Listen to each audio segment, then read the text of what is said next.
तो एक जगह उन्होंने और एक एडिटर ने उनसे पूछा यही सवाल, अच्छा। कि आपके मुख्यमंत्री बनना चाहते हैं, तो उन्होंने कहा कि आप एडिटर से रिपोर्टर बनना चाहते हैं।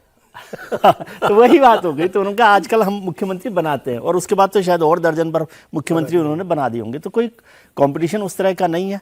और ये मानना कि यदि योगी सरकार को हरा देंगे और भारतीय जनता पार्टी मजबूत हो जाएगी, ऐसा भी वही नहीं बात, मेन बात। मतलब बेसिक बात ये है ना कि अपना घर थोड़ी तोड़ेंगे। और योगी के अलावा आपके पास और कुछ योगी है के नहीं। अलावा फिलहाल तो कोई ऑप्शन नहीं है।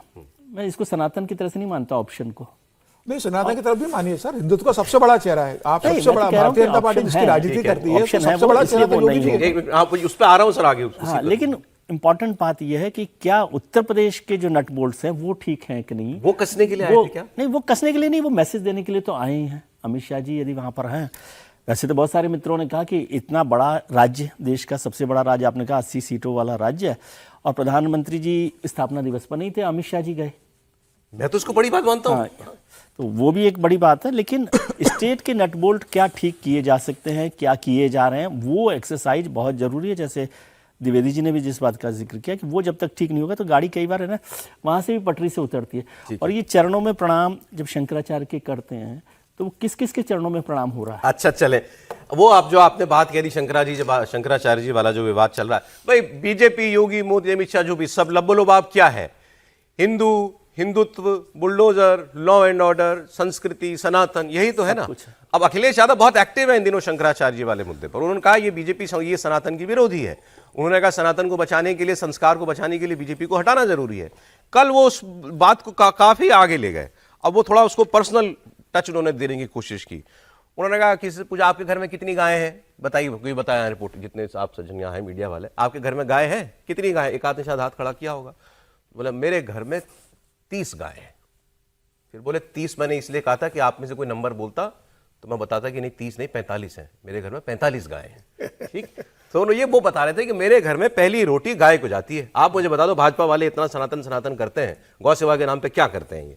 तो अखिलेश यादव जो हमने कल भी बात कर रहे थे, वो या तो कोई मिक्स्ड सिग्नल दे रहे हैं, या उनको ये लग रहा है कि भाई वो वोट जो मुझे एक्स्ट्रा चाहिए वो और कहीं से नहीं आने वाला है, वो इन्हीं में से आने वाला, जिसको अगर 80-20 की एनालॉजी देते हैं। शंकराचार्य जी का भी इशू जुड़ा हुआ है ना, क्योंकि शंकराचार्य जी गो हत्या पर ही सारा का सारा, वो उस 80 में से कुछ लेने के लिए क्या एक स्पेशल एफर्ट कर रहे हैं, ये मैं बात करना चाह रहा हूं। सुनते हैं जरा अखिलेश यादव की बात। हमें गायों से बड़ा लगाव है। हमारे घर में बहुत सारी गायें हैं। जितने लोग बैठे हैं सब अपने घरों में चेक कर लें, उनसे ज्यादा गायें हमारे यहाँ होगी। 30 किसी के यहाँ हो तो बताओ, कोई पत्रकार हो बताओ, किसी बीजेपी वाले के यहाँ हो तो बताओ। तो गाय सेवा, उसकी सेवा तो हम लोग करते ही हैं और हर दिन करते हैं। हमारे यहाँ पहली रोटी जब बनती है वो सीधी गाय को जाती है, आज भी। और यहाँ जितने लोग बैठे हैं समाजवादी लोग, इनकी पहली रोटी बनी हुई गाय को जाती है। बीजेपी की किसी को गाय को नहीं रोटी जाती।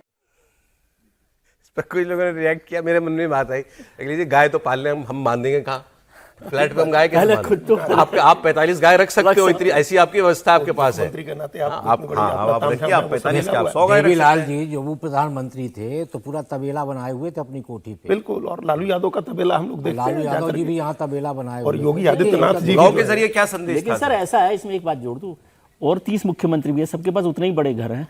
नहीं, और भी लोगों ने रखा होगा, जैसे योगी आदित्यनाथ की इतनी बड़ी तो गौशाला है, वो यदुवंशी जाते हैं तो गाय यदुवंशी गौशाला प्रधानमंत्री ने रखी हुई गाय भाई, 7 इनके अपने गाय रखी हुई है। समाजवादी अखिलेश यादव इस बात को जानते हैं कि अगर लोकसभा चुनाव 2024 का देखेंगे तो अखिलेश यादव को लगभग 33% का वोट मिला था, और अगर विधानसभा चुनाव देखे 2022 का तो अखिलेश यादव को कुछ 32% का वोट मिला था। 1% वोट ज्यादा लोकसभा में मिला था।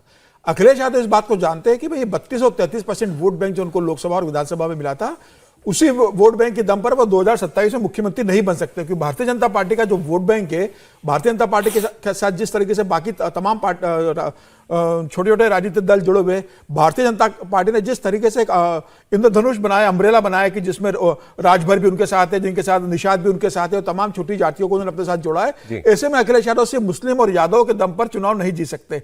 तो अखिलेश यादव को लग रहा है कि भाई अब मुझे, और उसके बाद कोई डर भी है कि जिस तरीके से ओबीसी ने बाकी जगह मुस्लिम वोट तोड़ रहे हैं, तो क्या उत्तर प्रदेश में ओबीसी लड़कर एक मुस्लिम वोट तोड़ने की कोशिश करेंगे? मायावती जिस तरीके से फिर से जीवित हो रही है उत्तर प्रदेश के अंदर, तो सबसे बड़ी चुनौती तो अखिलेश यादव को होगी। मायावती अगर ताकत से लड़ती है तो अखिलेश का वोट टूटेगा, जो मायावती के कमजोर होने के कारण अखिलेश यादव को 2024 के लोकसभा में पड़ा था।